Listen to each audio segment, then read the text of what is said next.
And I think boiling it down, the question that we get to is, should you avoid approaching art with pre-existing expectations?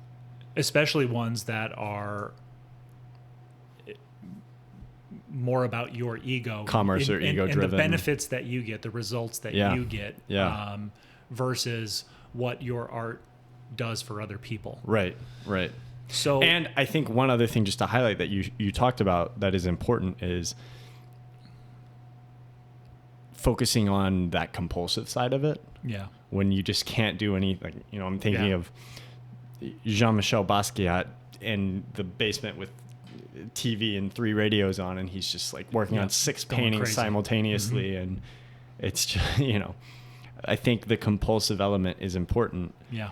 And I want to come back to that because I'm not sure, like, can you ignore that? Can you push that down? Is that possible?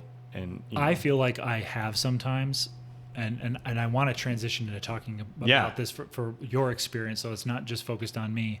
But I feel like there are times where, and again, going back to Rick Rubin's book, and I apologize for always referencing it, but it is like top of mind. It's the one thing I'm reading right now.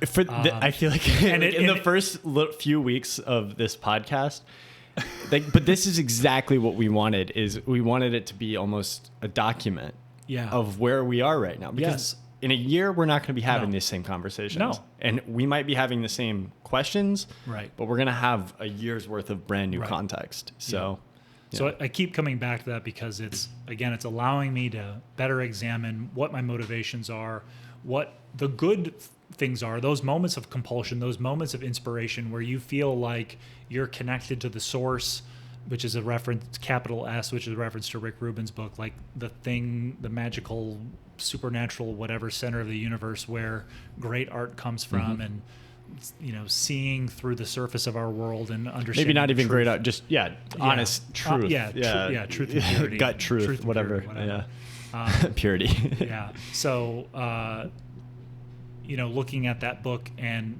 you know, examining those moments. So it's made me more aware when a compulsive moment happens, but then it'll be 10 o'clock at night and I'll start to break it down going, if you start this now, you're going to be up till 3 a.m. The kids wake up, blah, blah, blah. Right. Is this really your best use of time? Because if you want to sit down, I mean, I had a compulsion to like start writing these pretty personal kind of like stream of consciousness things that maybe I could turn into an article or it could be something, whatever, with a very like specific thesis. It wasn't just like, I'm just going to like brain dump on my computer and like share it with the world because whatever I brain dump is special.